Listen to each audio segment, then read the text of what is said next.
New Buraq herbal clinic. हमारे यहाँ आयुर्वेदिक दवाओं के जरिए इत्मीनान बख्श इलाज किया जाता है, जैसे cancer, diabetes, blood pressure, thyroid, सांधेवात और भी दीगर बीमारियों का इलाज किया जाता है। गुटखा, पान, तंबाकू, सिगरेट, शराब, गांजा व दीगर नशा आवर चीजों के छुटकारे का शर्तिया इलाज किया जाता है। हर 15 दिनों में 2 दिन के लिए हकीम जी हमारे शहर मालेगांव तशरीफ लाते हैं। न्यू बुर्राक हर्बल की branches first branch Hyderabad, second branch Malegaon, third branch Aurangabad में है। बकिया जानकारी के लिए दिए गए नंबरात पर कॉल करें। New Buraq herbal clinic, Nandiwala road, Shalimar complex, Mayur auto parts के बिल्कुल पीछे, मालेगांव। एक बार जरूर तशरीफ लाएं। साथियों, आज की ये मीटिंग बहुत कम वक्त में तय की गई मीटिंग थी, क्योंकि 30 तारीख को पुणे में जनता दल महाराष्ट्र की मीटिंग हो रही है, जिसमें हिंदुस्तान के जनता दल सेकुलर के प्रेसिडेंट, जिन्होंने बीजेपी के साथ पैक्ट किया, एनडीए में शामिल हुए, जिसकी वजह से न सिर्फ महाराष्ट्र मालेगांव बल्कि हिंदुस्तान के तमाम सेकुलर लोगों को एक झटका लगा। बहुत सारी पार्टियां, 26 से ज्यादा पार्टी एनडीए में शामिल है। इसके बावजूद इतना हंगामा या इतना शोर किसी पार्टी के बारे में नहीं हुआ हिंदुस्तान में, जितना जनता दल सेकुलर के ताल्लुक से बोला जा रहा है। उसकी वजह यह है कि उम्मीद के बिल्कुल बरखिलाफ जनता दल सेकुलर का एनडीए के साथ शामिल होना, ये उम्मीद के बिल्कुल बरखिलाफ वही देवी गौड़ा, जिन्होंने आखिरी पार्लियामेंट के इलेक्शन में ये कहा था कि अगर नरेंद्र मोदी जैसा आदमी हिंदुस्तान का प्रेसिडेंट बन जाता है, हिंदुस्तान का वजीर आजम बन जाता है, तो ऐसे ऐवान का मैं इस्तीफा दे दूंगी। और वो इस्तीफा लेकर भी गए देवी गौड़ा के पास, लेकिन उन्होंने, देवी गौड़ा ने मोदी के पास, मोदी ने उनका इस्तीफा कबूल नहीं किया। ऐसे उसूल को मानने वाला आदमी मजबूर होकर सियासी हालात में, अपने खानदानी हालात की से मजबूर होकर इतना बड़ा फैसला करता है, तो वो न सिर्फ मालेगांव जनता दल के लिए, महाराष्ट्र जनता दल के लिए, बल्कि हिंदुस्तान के तमाम सेकुलर लोगों के लिए एक सोचने का वक्त है कि ऐसा क्या वक्त आ गया है कि इतनी बड़ी ताकत और उसूल रखने वाले लोग, वो ये जनता पार्टी ऐसे उसूलों पे चलती थी जिन्होंने बाबरी मस्जिद की शहादत को कबूल नहीं किया, हमेशा खिलाफ पे रहे, जिन्होंने सियासत में कुर्सी को अहमियत नहीं दी। ऐसे लीडर रहे जहां वक्त आया, वीपी सिंह जैसे, जहां वक्त आया कि अब मजहब के मामले में सेकुलरिज्म की बात आई, तो सेकुलरिज्म को पसंद किया, ओहदे को पसंद नहीं किया। आज ऐसा वक्त क्यों आ गया? इतने बुरे हालात हिंदुस्तान के हो गए हैं कि उसूल से लोग हट रहे हैं। लेकिन मालेगांव शहर में साथी निहाल अहमद साहब जनता दल में शामिल रहे, इसलिए कि वो उनके नजरियात के मुताबिक थे, और मालेगांव शहर के लोग किसी पार्टी के साथ इसलिए रहे कि साथी निहाल अहमद साहब उनके साथ शामिल थे। हमने हमेशा इस बात का ऐलान किया है कि हमारे नजरियात, हमारी सोच और फिक्र का मंबा जो है वो साथी निहाल अहमद की सोच है, निहाली सोच है, जिसको कायम रखने के लिए हमेशा हम लोग गामजन रहेंगे। कितने भी तल्ख हालात आए, इसका मुकाबला हम निहाली सोच के जरिए करेंगे।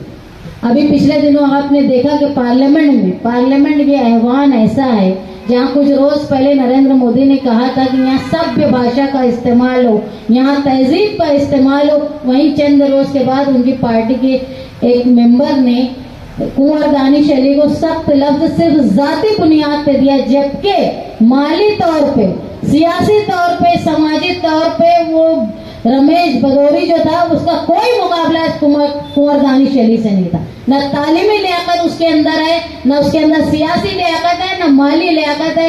एक नवाब के खानदान के आदमी को सिर्फ इसलिए जलील किया गया क्योंकि वो मुसलमान था। इस बात की मालेगांव शहर जनता दल मजम्मत करता है। हमने स्पीकर, पार्लियामेंट के स्पीकर को एक ईमेल किया जिसमें मांग की है मालेगांव निहाली सोच के वर्करों की तरफ से कि ऐसे जातिवाचक जुमले और सोच रखने वाले मेंबर ऑफ पार्लियामेंट को बर्खास्त किया जाए और ऐसा कानून बनाया जाए जिसमें ऐवान में, सिर्फ ऐवान में ही नहीं बल्कि पूरे हिंदुस्तान में कहीं भी किसी पर भी जातिवाचक या मजहब की बुनियाद पे अगर निशाना कसा जाए तो उनको सख्त सजा मिल जाए। जैसे आप देखते हो व्हाट्सएप पे, सोशल मीडिया में जात की बुनियाद पर खराब जुमले इस्तेमाल किए जाते हैं। ऐसा जानबूझ के बोला जाता है कि मुसलमान चिढ़कर जवाब दे लेकिन केस उसी पे होता है जो जवाब देता है, उन पर नहीं होता जो उकसाते हैं। हिंदुस्तान में एक ऐसा कानून बनाया जाए जिस पर किसी की जात, चाहे वो मुसलमान हो, चाहे सिख हो, चाहे ईसाई हो, चाहे हिंदू हो, जातिवाचक बातें करने वालों को सख्त सजा दी जाए, ऐसी मांग मालेगांव की तरफ से हमने स्पीकर को ईमेल करके की है। आज आप लोगों का यहाँ जमा होना, फिक्र करना, ये इंतहाई लाजमी था कि ऐसा वक्त आ गया है कि जिनकी सदारत में हम लोग हिंदुस्तान भर में सेकुलरिज्म के साथ रहा करते थे, उनका सेकुलरिज्म को छोड़ के चले जाना ये बहुत दुख की बात है। आप लोगों को यहाँ बुलाया गया था इसलिए कि 30 तारीख को पुणे में जनता दल महाराष्ट्र की मीटिंग है, वहाँ पर कोई फैसला किया जाएगा जिसकी बुनियाद पर हम अभी हमारे मालेगांव शहर का फैसला करेंगे।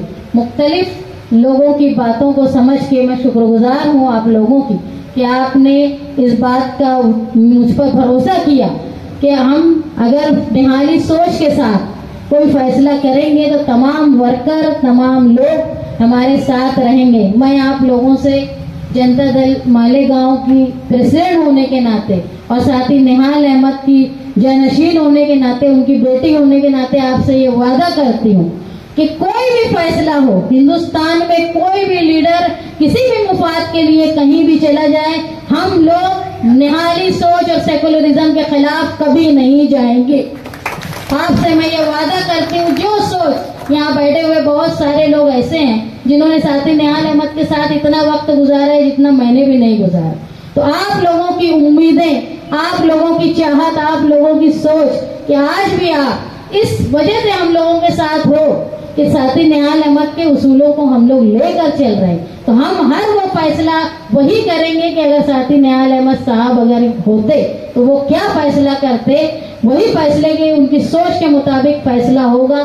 30 तारीख को पुणे में मीटिंग के बाद 2 अक्टूबर गांधी जयंती के दिन हम ये आप लोगों के साथ मिलकर अपना फैसले का ऐलान अवामी तौर पर पूरे मालेगांव में ये कर देंगे।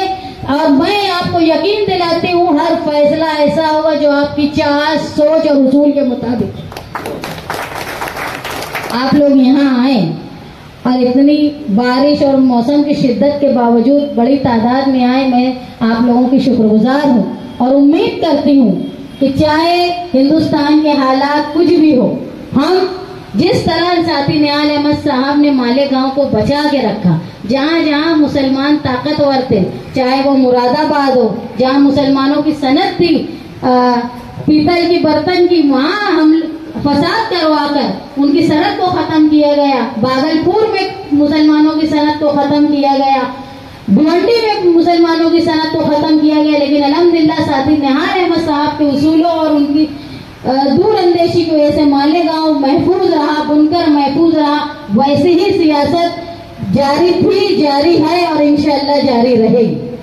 आने वाले 2 अक्टूबर को हम अपना सियासी नजरिया आवाम के सामने पेश कर देंगे और आप लोगों से मेरी ये उम्मीद है कि आप लोग हमेशा की तरह साथी निहाल अहमद के उसूलों के मुताबिक हम लोगों के साथ रहेंगे। मैं आपसे वादा करती हूँ कि कोई फैसला ऐसा नहीं होगा जिससे आप लोगों का दिल आजारी और साथी निहाल अहमद साहब के उसूल को धक्का पहुंचे।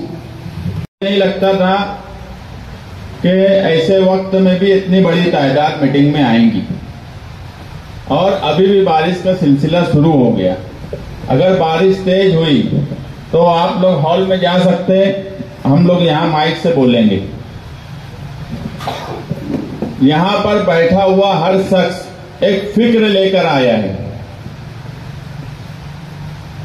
कि कर्नाटक जनता दल ने जो फैसला किया वो फिक्र वर्करों को भी है और शहरियान को भी है। जो पार्टियां महाराष्ट्र में फिरका परस्तों के साथ बैठ गई, जिस रियासत में रहने वाले लोगों के साथ फिरका परस्तों के साथ बैठ गई, उनके मालेगांव के जिम्मेदारान राष्ट्रवादी के अवामी तौर पर एक मीटिंग नहीं ली गई, क्योंकि उनको लालच है। वो चाहते हैं कि रुपया पैसा फिरका परस्तों से मिलके कमाया जाए। अभी तक अपना रूल साफ नहीं किए, मगर हम उनमें से नहीं हैं। हम निहाल साहब के वर्कर हैं और हम ये मानते हैं कि पार्टी वर्करों की राय पर चलनी चाहिए, शहरियान की राय पर चलनी चाहिए। पार्टी का हर फैसला शहरियान और वर्करों के बीच में रहकर उनके मशवरे से होना चाहिए। इसीलिए हम आज यहाँ बैठे हैं। फैसला कर्नाटक में हुआ, मगर बैठे हो तुम आज मालेगांव में। मैं अभी बोला कि जो लोग महाराष्ट्र में फैसला करें, जिसका असर तुम्हारे शहर पर हो रहा है फिरका परस्ती का, वो असर के साथ भी यहाँ की आज एक पार्टी अपना रोल साफ नहीं करती। मुझे फिक्र इसलिए भी ज्यादा है कि आज मालेगांव शहर के जो हालात हैं फिरका परस्ती के, वो मुसलसल बढ़ रहे हैं और इसलिए बढ़ रहे हैं कि सरकार फिरका परस्तों की है। मैं यहां देख रहा हूं कि कैंप से आए हुए नौजवान साथी हमारे रफीक भाई, साजिद भाई, ये भी हैं। ये भी तुमसे उम्मीद रखते हैं कि तुम इनके मुहाफिज हो। यही उम्मीद रखते ना भाई। आज तुम यहां हो, मगर तुम कैंप संगमेश्वर में रहने वाले लोगों की भी उम्मीद हो, इसलिए फिक्र ज्यादा है। नहीं तो हमें भी कोई जरूरत नहीं है। अगर बजट, पैसा, यही अगर जरूरत हो तो हमारे लिए भी बड़ा अच्छा ऑप्शन हो गया कि आज जो फैसला हुआ है खामोश रहकर उसका फायदा उठा लिया जाए। मगर हमें फिक्र इस शहर की है, इस शहर में रहने वालों की है, इस शहर में रहने वाली निहाली सोच की है। इसलिए हम आज यहां बैठे हैं। हम उस लीडर के वर्कर हैं, जो लीडर जो आज मुल्क में बोलते हैं 56 इंच का सीना। हमने वो दौर मालेगांव में देखा कि नुमाइंदा कैसा होता है। 56 इंच का सीना तो तुम्हारे लीडर का था कि जब गणपति और मुहर्रम आया तो दिन नहीं बदली हुआ, रास्ता भी नहीं बदली हुआ, आज दिन बदली हो जा रहा है। इसमें करने वालों की गलती नहीं है, इसमें जो तंजीमें काम करती है उनकी भी गलती नहीं है। इसमें गलती है नुमाइंदे की, इसमें गलती है लीडरशिप की। तुम्हारी लीडरशिप कमजोर है कि फैसला बदलना पड़ रहा है, दिन बदलना पड़ रहा है। नहीं तो किसी की मां ने नहीं जानी थी उस वक्त की रास्ता तब्दील कर देते। किस तरह से ताजिए लेके गए ये भी इस शहर ने देखा है और वही दौर ये शहर वापस चाहता है। फिरका परस्तों का जवाब देना ये कोई हमको ना सिखाए। हमारा माजी ताजिया और गणपति से शुरू होकर अभी 15 अगस्त में शिवाजी मुजस्समे तक भगवा झंडा लाने वालों को मुंह तोड़ जवाब तिरंगे के साथ देने का हमारा माजी रहा है। कोई हमको फिरका परस्ती के नाम पर हमसे ना पूछे कि फिरका परस्तों का क्या जवाब दिया जाए। वो लोग आज जो इस शहर में खुशी बना रहे हैं उनको भी समझ में आएगा। जो लोग फिरका परस्तों के स्टेज पर जाकर बैठते हैं, जो इस शहर में फिरका परस्तों के साथ दोस्ती निभा रहे हैं, जो आज सबसे बड़ा फिरका परस्त इस शहर का दादा भूसे उसके साथ दोस्ती निभाने की कोशिश कर रहे हैं, वो इस शहर को जवाब दें। हम वर्करों के साथ बातचीत करके 30 तारीख की मीटिंग है, यहाँ साजना मैडम भी बैठे हैं। जब से वो फैसला हुआ है मुसलसल उनको टेंशन है, मुसलसल वो महाराष्ट्र के लीडरों के रास्ते में कहीं ना कहीं कोशिश कर रहे हैं कि कोई रास्ता निकले, क्योंकि इस शहर को बचाने का सवाल है, इस शहर को जवाब देने का सवाल है। इस शहर में मसला ये हो गया कि मजबूरी की लीडरशिप तुम्हारी नस्लों को बर्बाद कर देंगी। मजबूरी की लीडरशिप खत्म करो इस शहर से। जो काम कर रहा है, जो फिरका परस्तों का जवाब दे रहा है, जो बदनवानी के खिलाफ बोल रहा है, जो इस शहर का मुस्तकबिल, इसकी तरक्की चाहता है, उसके साथ रहो।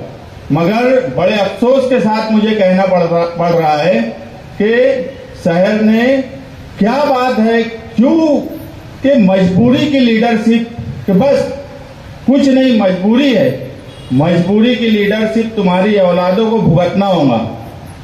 इसलिए मैं यही कहूंगा कि मजबूरी की लीडरशिप खत्म करो और फिरका परस्तों के सवाल पर आज हमारे यहाँ जो भी फैसला अभी सोहेल अब्दुल करीम साहब ने बोला कि शान हिंद को इख्तियार दिया गया है कि वो उस पर फैसला करे और पार्टी के सभी लोगों को वो फैसला मंजूर रहेगा।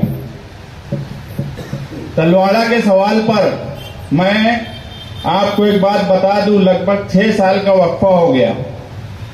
हमारे बाजू वाले जिनको अभी ये नहीं समझ रहे किस बाजू जाए, उन्होंने फैसला किया, ठहराव किया, फिरका परस्तों से मिलकर किया, एग्रीमेंट रोकने की कोशिश हम मुसलसल कर रहे हैं।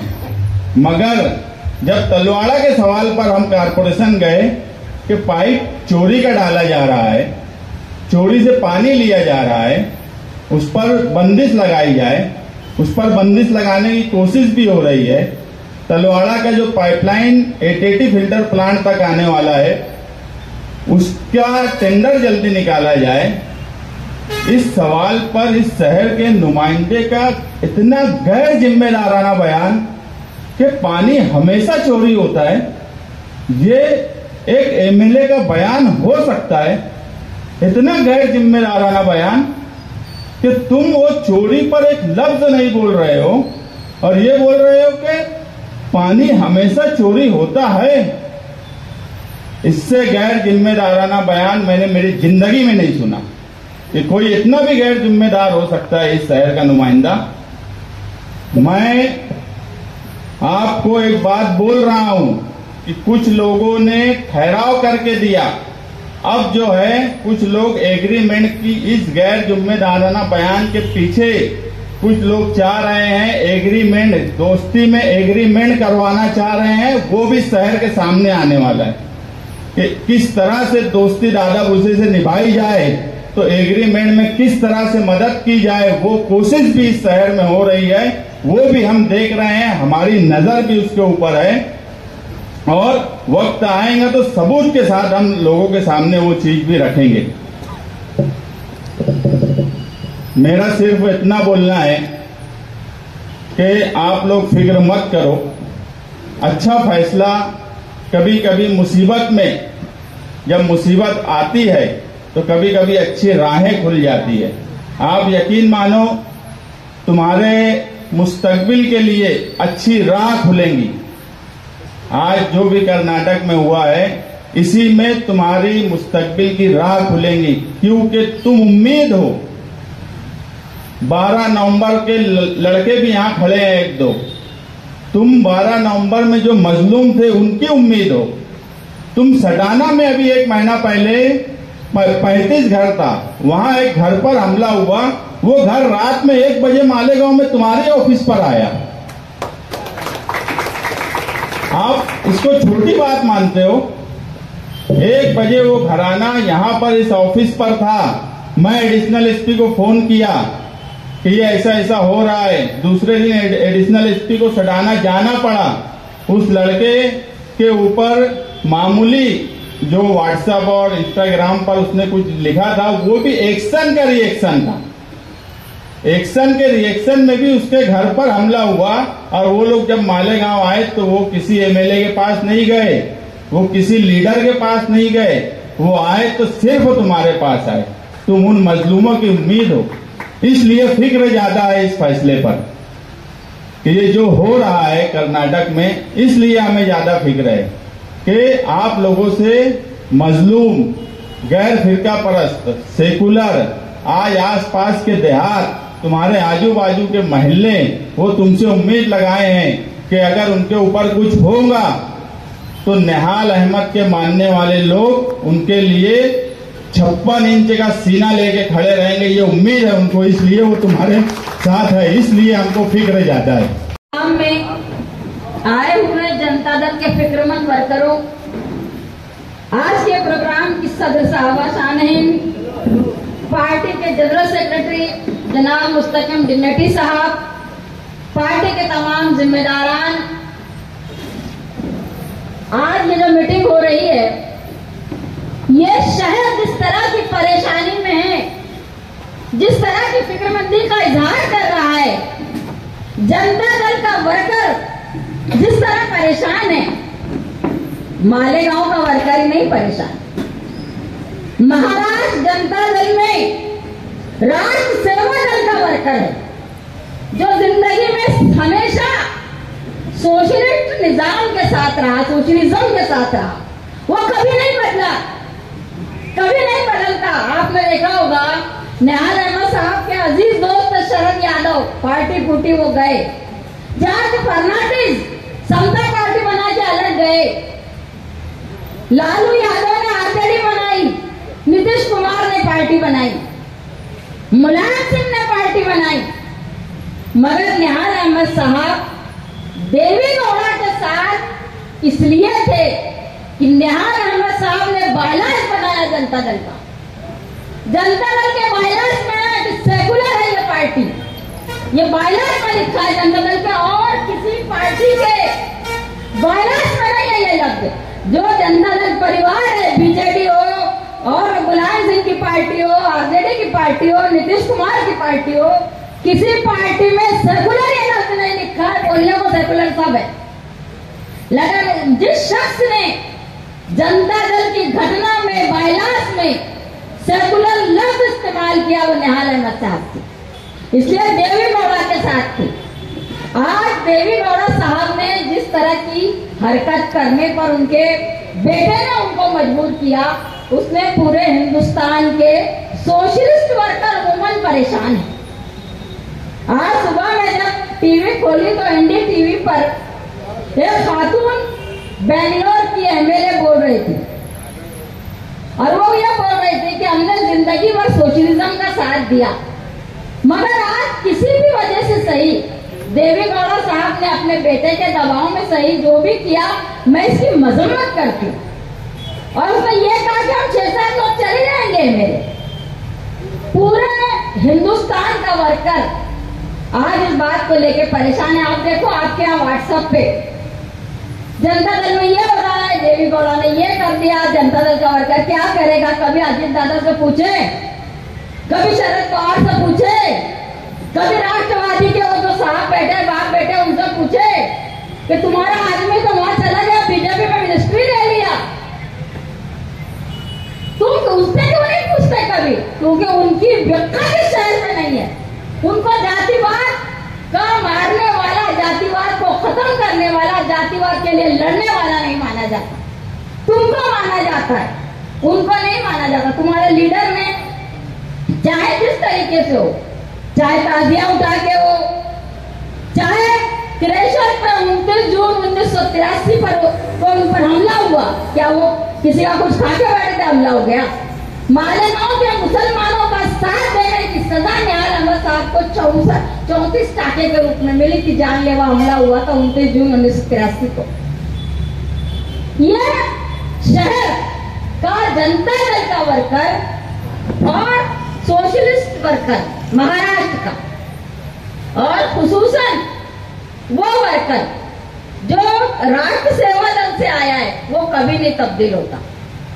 आज हम लोग तो महाराष्ट्र की मीटिंग कर रहे हैं, पूरे महाराष्ट्र की। ऐसा कोई इतनी ताकत से नहीं करता। मैं मुहर्रिक हूं उसकी। मैंने सबसे पहले 4 अगस्त को तजवीज पास कराई थी पार्टी की कि देवी गौड़ा चाहे जहां जाए, महाराष्ट्र जनता दल नहीं जाएगा।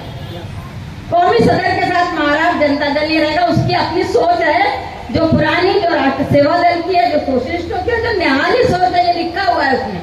हम उस सोच के साथ रहेंगे। जब कभी महाराष्ट्र पार्टी की मीटिंग होती है तो निहाल अहमद ये नाम 40-50 बार अलग अलग मुकर्रिर लेते हैं। आज तो मेरे पास एक 84 साल के हजरत आए, उन्होंने बोला कि तुम बीजू जनता दल है ना उड़ीसा में, जनता दल के आदमी की, अपने भी निहाली जनता दल बना लो। मैं बहुत देर तक उस 84 साल के आदमी की बात पर सोचती रही कि यह आदमी भी बराबर सवाल का जवाब लाया। कि मैं बोल रही थी अरे ऐसा नहीं होता, अरे ऐसा नहीं होता, तो उसने लाया बीजू जनता दल को बीच में।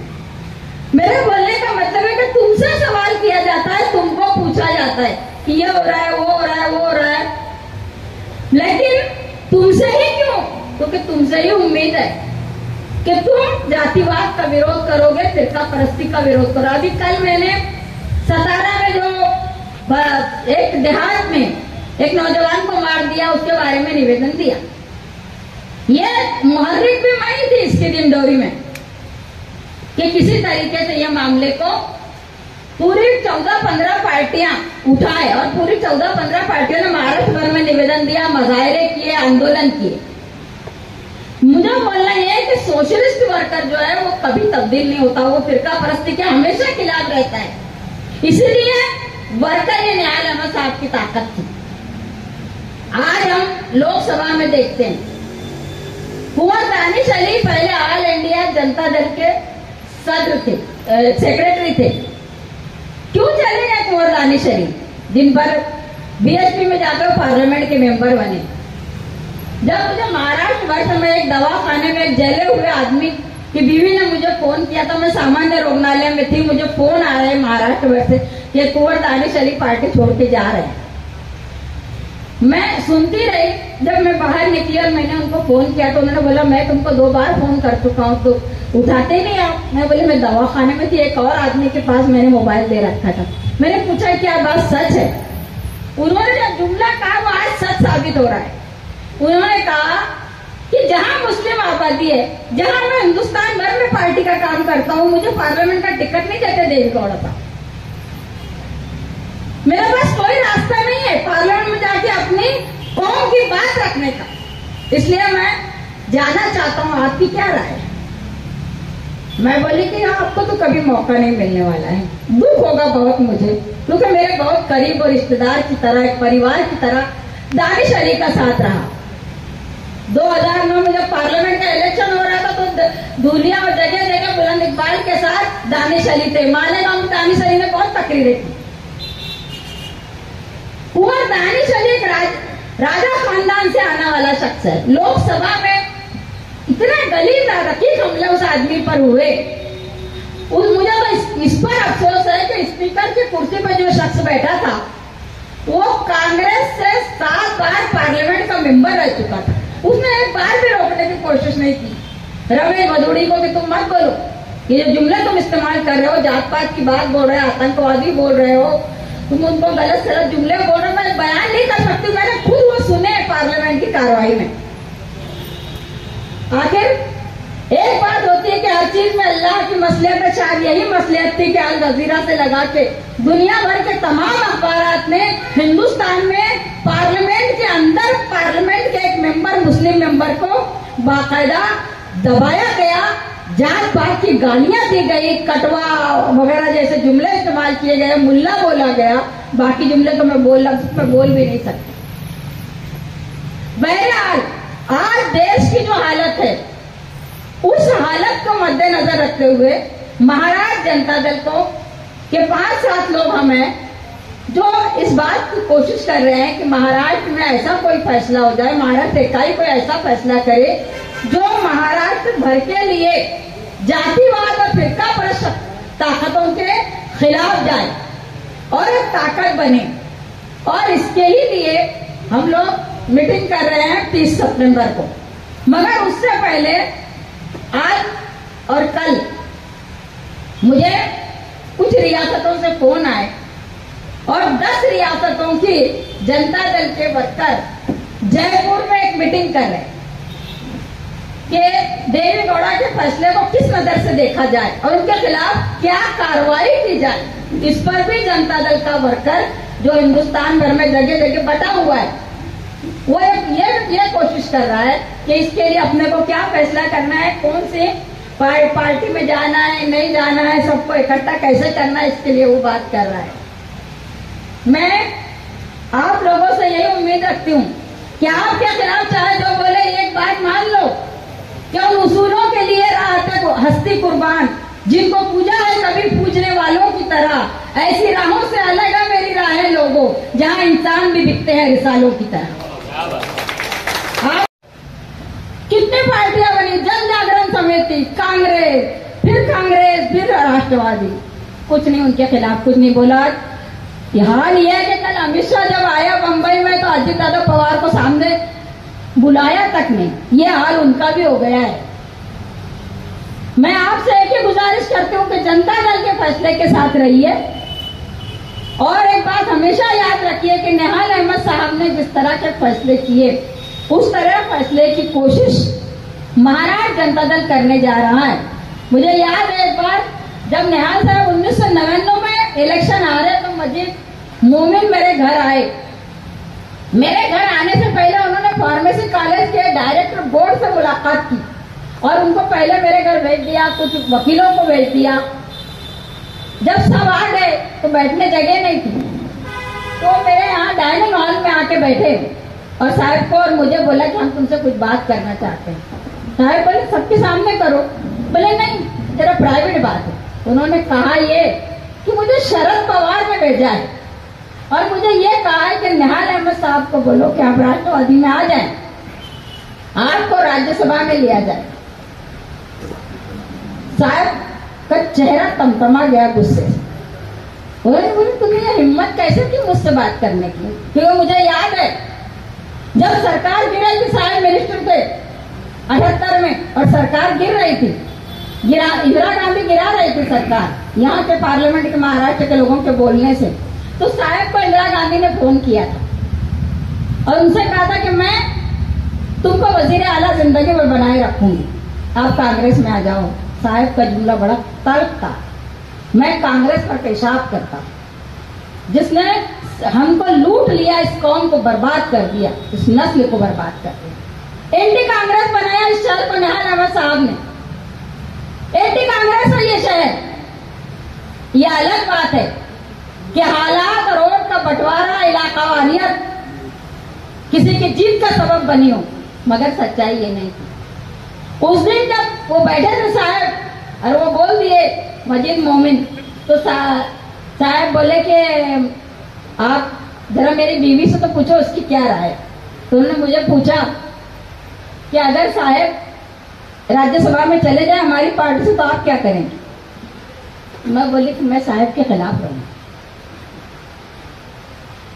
साहब उठे, मेरी पीठ थपका के बोले कि ये राष्ट्र सेवा दल के कैडर है। जैसे आर्मी में कुछ उसूल होते हैं ऐसे राष्ट्र सेवा दल के कुछ उसूल है। और आपको यही बताना चाहते हो कि महाराष्ट्र जनता दल में जो सोशलिस्ट है वो बड़ी ताकत से राष्ट्र सेवा दल की तरबियत याफ्ता है, इसलिए वो जातिवाद का विरोध करेंगे, जातिवाद के खिलाफ रहेंगे। मैं आपको ये भी बता दूं कि तलवार डैम की बात जो अभी मुस्तकीम ने कही, इस डैम की वजूद को बचाना शहरियान का फर्ज बन जाएगा आगे जाके। 100 एकड़ जमीन निहाल साहब ने मेयर रहते हुए ली और फुकट में ली, बगैर पैसे के लिए उसके घर के बच्चे को नौकरी दिला के ली। ये सोहेल अब्दुल करीम बैठे हैं, जब मैं प्रेसिडेंट थी 17/2/97 को मैंने तजवीज पास की थी गिरना डैम की। ये जो बोलते हैं ना मिनिस्टरों के सामने कि इन्होंने कांग्रेस वाले क्या थे 97 में? वो जन जागरण करके फिर रहे थे, ना वो मंत्री थे, ना वो कुछ और उनकी ताकत थी, कुछ नहीं थे वो, ना आमदार थे। कहां से लाते वो 97 में? 97 में मनोहर जोशी थे वजीर आला, जो शिवसेना के थे। देवी गौड़ा थे उस वक्त, जो जनता दल के प्राइम मिनिस्टर थे, और साहब एमएलए थे इस शहर के उस वक्त। ये गिरना डैम को मंजूरी मेरे प्रेसिडेंटशिप के जमाने में निहाल अहमद साहब की वजह से और मधु दंडवते जो प्लानिंग कमीशन के चेयरमैन थे उनकी कोशिशों से, देवी गौड़ा की मदद से और मनोहर जोशी की मदद से। ये तो मुझे एक बार याद आया कि मैं अजीत दादा पवार के खिलाफ तकरीर कर दूं, जयंत पाटिल के खिलाफ तकरीर कर दूं जो यहाँ बोल के चले गए वो, या प्रेस कॉन्फ्रेंस लेके बोलूं। मैं जयंत को तो बोली भी। जयंत पाटिल जो है वो राजाराम बापू पाटिल का बेटा है, जो मेरे साथ पार्टी में काम करते थे, कांग्रेस से भाग के जनता दल में आए थे, हमने उनको सदर बनाया था। इसलिए मैं जयंत को बोली कि जयंत, मैं शायद तेरी वजह से मजबूर हो गई, ना तो मैं प्रेस कॉन्फ्रेंस लेके ऐसे की तैसे करके कांग्रेस की, मगर अब आइंदा कोई कुछ चिट्ठी उट्ठी दे देता ना कि हमने ये काम करे, हमने वो काम करे, तो काम वाम मत देखा कर, जरा समझा कर, पूछा कर कि क्या तुम्हारे ठहराव लेके आओ तो काम पास किए तुम। तो मैंने तो एक आध टाइम ना फौजदारी गुना दाखिल कर दो कि झूठ बोलने के इल्जाम में।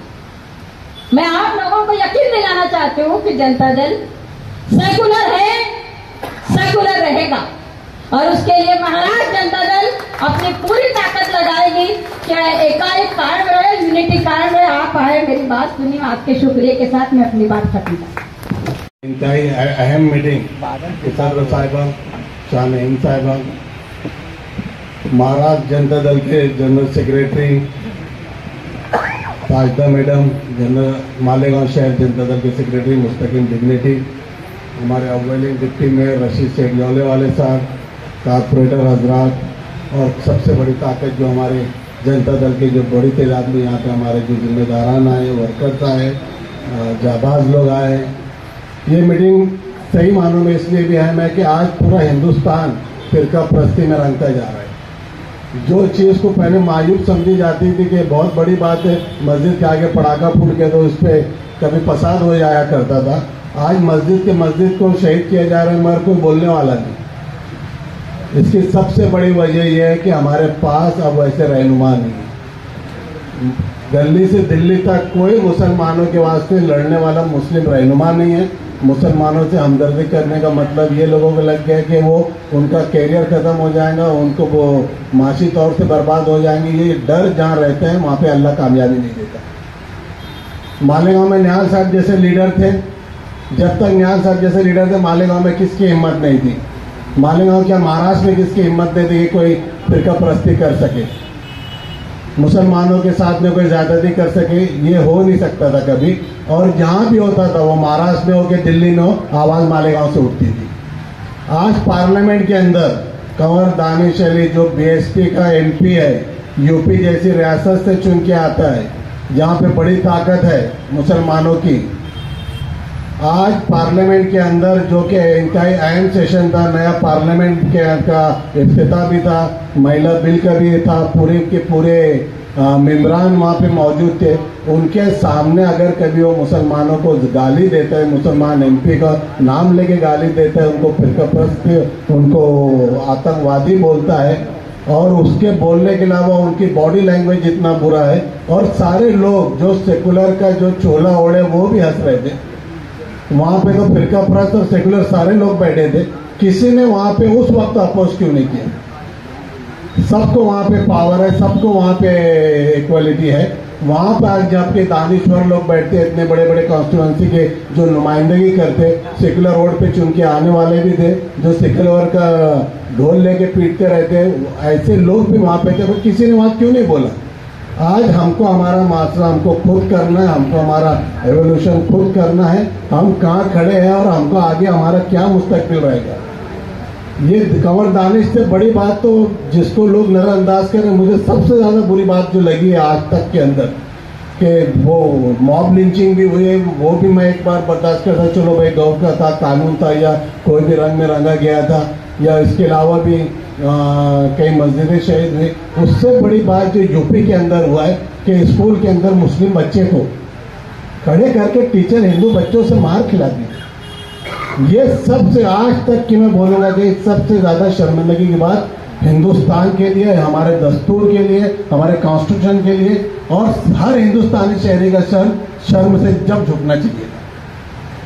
आज इन्हें मुस्लिम बच्चों के अंदर ये बुज़दिली भरी जा रही है, उनको सेकंड नहीं, मैं तो बोलता हूँ गैर एलानिया मुसलमान हिंदुस्तान में गुलाम है, गैर एलानिया गुलाम है। आज यहाँ यात्रा जाती है गढ़ की और हमको गाली बक के जाते हैं, और हम हाथ में हाथ रख के बैठते हैं, और हम देखते हैं हमारी दुकानों पे पथराव मारते हैं, हम देखते हैं। हमारा कोई मोटिवेशन लेक्चर देने के वास्ते कॉलेज में आता है, उसको बंदी बना दिया जाता है, जो कि सेकुलर आदमी है, जो अकेडमी चलाता है, जो एजुकेशन का आदमी है, जो हिंदुस्तानी फौज के लिए काम कर रहे हैं, उसको खाली मुसलमान है, दाढ़ी टोपी है, उसको बंदी बना दिया जाता है, और पुलिस के सामने बैठ के उस पर एक्शन लेने लगाया जाता है। तो ये हम तो गैर एलानिया, हम हिंदुस्तान में गुलाम की जिंदगी जी रहे। पहले बोला जाता है कि हम सेकंड शहरी है, सेकंड शहरी, अब तो हम सेकंड शहरी भी नहीं है। अब कब तक हमको वोटिंग का राइट है, बस ये तो अल्लाह जाने है। अगर कभी तुम्हारी हरिशंकर माली और निहाल साहब चुन के दे दे, कौन दूसरा आदमी एमपी का यहाँ से चुन के आया। जबकि कांग्रेस का तोती बोलता था, कांग्रेस का दौर था, जनता दल खत्म हो गई थी, उसके बाद भी निहाल साहब ने अपने दम पे उनको चुन के लाया। तुम्हारी ताकत बढ़ाओ, ये निहाल साहब बोलते थे, तुम्हारी ताकत बढ़ाओ, लोग तुम्हारे साथ रहेंगे, पार्टी छक मार के तुम्हारे पास आएंगे, लोग तुम्हारी मदद के लिए जब तुम्हारे पास आएंगे। मुझे याद है, मैडम को भी मालूम है, प्रशांत दादा हीरे हमारे जो हीरे फैमिली थी, कभी शिवसेना में, कभी कांग्रेस में, कभी जाते थे। बाला साहब ठाकरे को भी उन्होंने लाए थे जब उनकी गवर्नमेंट थी यहाँ पर मनोहर जोशी की क़यादत में साहिदा मैडम भी थी। निहाल साहब ने प्रशांत दादा को जाकर बोले थे, बड़े आदमी के साथ रह के आदमी बड़ा नहीं होता, बड़ा बनना पड़ता, और तू अपनी पार्टी खुद बना। बहुत सारे इतना बड़ा नाम है तेरे पास, पूरे महाराष्ट्र में उसको मानने वाले जानने वाले मराठा लीडर है महाराष्ट्र का वो, तो पार्टी बना। और निहाल साहब ने बहुत सारे हीरे सेना बनाए थे, और प्रशांत दादा का हीरे फैमिली का गोल्डन पीरियड वही था। पूरी पंचायत समिति जीते थे 98 में, पूरे जेडपी का इलेक्शन जीते, मार्केट कमेटी, किसान, एनडीसीसी बैंक, पूरा अनअपोज पैनल चुन के आए, चेयरमैन बने। उसके बाद में जब 99 के इलेक्शन आए, जब राष्ट्रवादी नई बन रही थी, राष्ट्रवादी में जरूरत थी, और पुष्पा ताई ने महाराष्ट्र की बॉडी के ऊपर थी, तो निहाल साहब के बोलने के ऊपर ही प्रशांत दादा राष्ट्रवादी में गए थे और एमएलए चुन के आए थे। तो मैं तो अभी भी बोलूंगा, वो तो ठीक है, साहिदा मैडम यहाँ बैठी है जो कि महाराष्ट्र की बॉडी के ऊपर भी है, फैसला लेने वाले वो है। महाराष्ट्र लेवल पे जो भी फैसला होगा वो तो हमको भी मंजूर रहेगा, जो शहरी अध्यक्ष है वो जो फैसला करेंगे वो भी हमको मंजूर है। मगर मैं तो बोलूंगा मैडम कि आप बात रखो वहाँ पर महाराष्ट्र के अंदर पहचान सिर्फ निहाल साहब से थी, पार्टी ऐसी बना जिसमें निहाल साहब का नाम रहे, निहाल साहब के नजरियात के लोग रहे, निहाल साहब के उसूल पे चलने वाले लोग रहे, ऐसी आप पार्टी बनाओ। आदमी कामयाब जब होगा जब वो मेहनत करेगा, लोग तुम्हारे साथ जब जुड़ेंगे जब तुम काम करेंगे। आज इतना बड़ा मजमा, ना कोई इलेक्शन है, ना कोई और कोई बात है, ना हम कोई ऐसा पोस्ट के खैरात बांटती जनता दल, ना हम कोई किसी को तोहफे तवायफ देते, उसके बाद इतनी बड़ी ताकत यहाँ खड़ी है। इसलिए कि आधी रात को 4 बजे भी रात को किसी का कुछ प्रॉब्लम होता, वो जनता दल के मुस्तकीम के दरवाजा खटखटाते, महेश नगर का रुख करते। गढ़ की यात्रा होगा तो भी लोग जनता दल के पास आएंगे, वो कोई भी मेयर हो, कोई भी एमएलए हो, कोई भी एमपी हो, कोई उसके पास आज तक कोई गया नहीं। ये हमारी ताकत है और हमको हमारी ताकत रखना है। आगे जो भी फैसला होगा वो शहरी लेवल के ऊपर वो हम सबको मंजूर है, पूरे जनता दल को मंजूर है। मगर एक बात जो है कि हमको पार्टी जो भी आए, हम जैसे किसी पार्टी में जाना नहीं है। एक मेरी ये पर्सनल राय है कि हम देखे हैं कि कोई सेकुलर कब कौन कहाँ चले जाता। हमारे जो पुराने मेंबर बैठे हैं, रशीद सेठ भी बैठे हैं, इनको मालूम है। निहाल साहब एक अच्छी बात बोलते थे कि जनता दल उनके ऑफिस में कोई लीडर का फोटो नहीं लगाती जब तक वो जिंदा है, खाली वहाँ पे SM जोशी का और किसी का एक आध फोटो लगा है कि जब तक जिंदा रहते जब तक वो किधर भी चले जाते। तो ये बात पे हमको ध्यान देना है कि भाई हम हमारे उसूल के लोग जो है, निहाल साहब ने जो राह दिखाए, जो उसूल है, जो हमारा करप्शन के खिलाफ लड़ाई है, जो फिरका परस्त के खिलाफ है, और अब तो पूरे हिंदुस्तान में फिरका परस्ती बढ़ते जा रही है, पूरे हिंदुस्तान में इंतहा होते जा रही है। मैं तो बोला ना कि मुसलमान गैर एलानिया गुलामी की जिंदगी गुजार रहे हैं। अब शुरुआत हमको करना पड़ेगा। ये डिफेंस बहुत हो गया। तुम जब तक डिफेंस करेंगे लोग तुम पे जुल्म करते रहेंगे। बोलते ना अंधेरे का गिलास कब तक, तुम जहाँ वहाँ एक माचिस जला लो उजाला हो जाता। तो हमको वो माचिस मालेगांव से शुरू करना है, मालेगांव से हमको माचिस करके यहाँ से उजाला करना है। और इंशाल्लाह हमारी पार्टी कोई भी जो भी फैसला शहरियान के लिए हमारी सदर साहबा लेंगे, महाराष्ट्र गवर्नमेंट लेंगे, हम वो सब मंजूर करेंगे। मगर फिरका परस्त की लड़ाई हम इंशाल्लाह मालेगांव से शुरू करेंगे। Thank you. RS fruit company, Abdul Sattar fruit वाले।